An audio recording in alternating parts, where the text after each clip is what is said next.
ভারতের দিল্লি বিশাল এক মসজিদ আছে, শাহী মসজিদ বলে। ওই শাহী মসজিদের এক সময়ের খতিব ছিলেন শাহ ওলিউল্লাহ মুহাদ্দিস দেহলভী রহমাতুল্লাহ আলাইহি।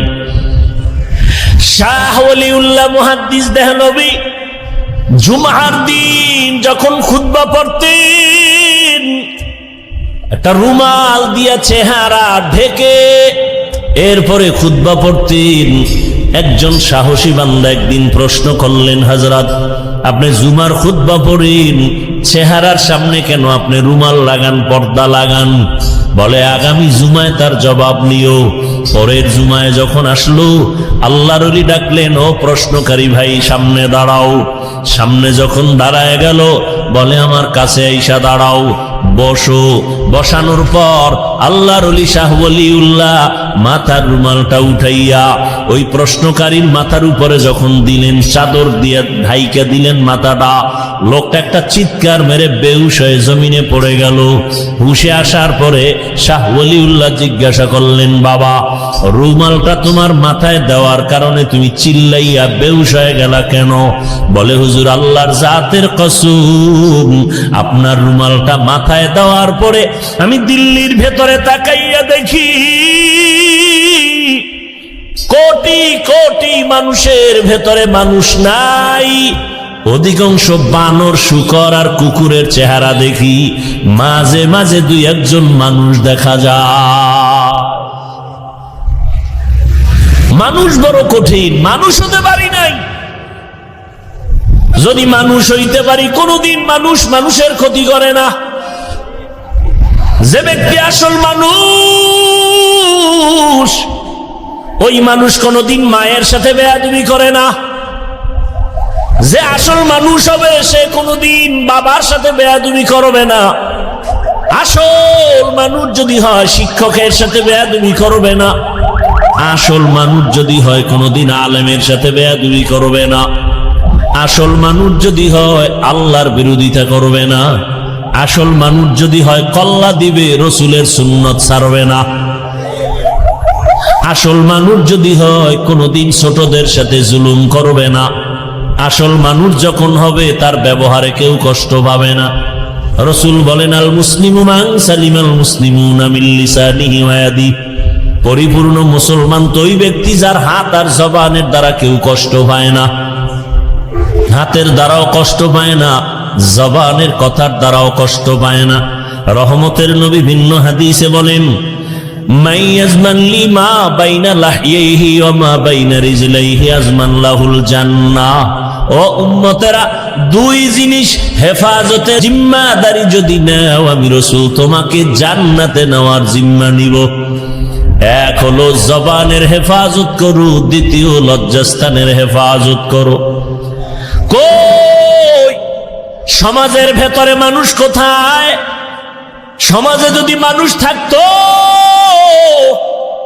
তাহলে একটা সন্তান কেমনে বাবার গলায় ছুরি চালায়? সমাজের ভেতরে যদি মানুষ থাকতো, কেমনে একটা সন্তান মাকে মারে? কেমনে একজন ছাত্র শিক্ষকের সাথে গাদ্দারি করে?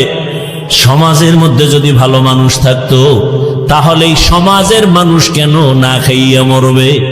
সমাজের মানুষের বাড়ির মধ্যে কেন আগুন লাগাবে? সমাজের মানুষের দোকানের শাটার বন্ধ করে কেন চান্দাবাজি আর ধান্দাবাজি করবে? সুরতে মানুষ হইছি, আসলে ভেতর মানুষ হয় নাই। ভেতরটা আসলে কেউ মনে করি না। যত ক্রিম পাউডার সব উপরে লাগাই, কিন্তু এই দেহটার কোনো দাম আছে? বরং দেহটা যেই মেশিনে চালায়, ওইটার আসল জিনিস। ওইটা চলে গেলে বলে মানুষ নাই, কে আছে? কয় মানুষের লাশ। তাহলে আসল মানুষের এই তো চিনি না। ছেলে কান্না করে, আব্বা নাই। কই যে সাদা কাপড়ে প্যাকেট করা কে? কয় আমার আব্বার লাশ। কয় এতদিন তো তুই এরই আব্বা ডাকলি, তুই এখন কেন বলো আব্বা নাই? তা তুই এত বছর তো তোর বাবারে চিনুসি নাই ভালো করে, তোর বাপকে।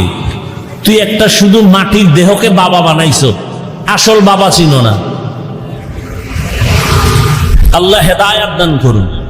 দিনের বুঝ বড় কঠিন জিনিস।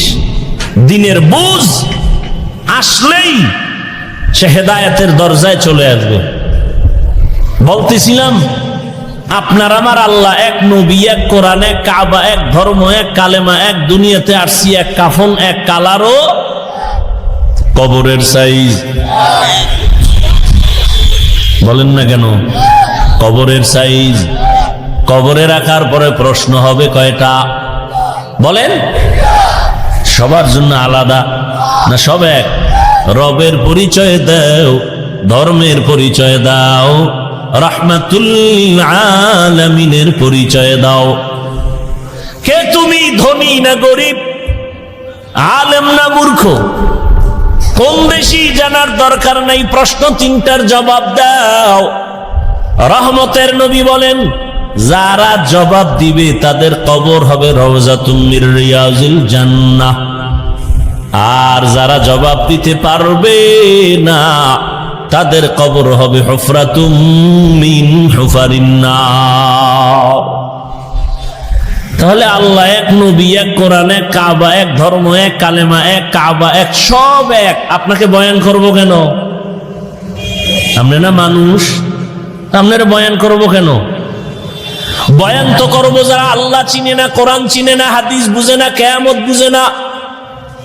হিন্দুদের বয়ান করব, খ্রিস্টানদের বয়ান করব পঞ্চগড়ে গিয়া, ওখানে বয়ান করব, কারণ কাদিয়ানীরা টাকা দিয়া মুসলমানের ভিন্ন ধর্মে নিয়ে যায়।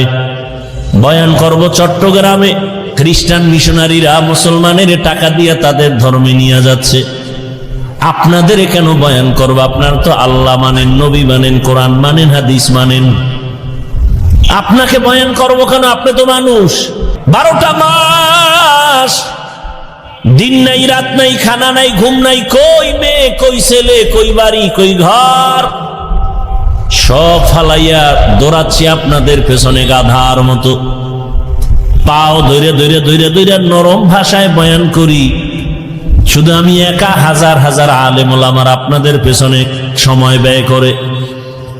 দাওয়াত তাবলীগ ওয়ালাদের মেহনত, পীর মাশায়েখের মেহনত, জুমার খতিব ওলামায়ে কেরামের মেহনত, এরপরেও আপনাদের আমলের খাতা শূন্য কেন? এখানে এত মানুষ, আপনারা বসে আছেন, দাঁড়ানো আছেন, এখানে অনেক আল্লাহর বান্দা আছে যারা আজকে ফজর পড়ে নাই, জোহর পড়ে নাই, আসর পড়ে নাই, মাগরিব পড়ে নাই, এশা পড়বে কিনা জানা নাই। মোনাজাতের পরে আবার বাসায় গিয়া সারাটা রাত মোবাইল হাতে নিয়ে কবিরা গুনাহ করে করে কাটাবে।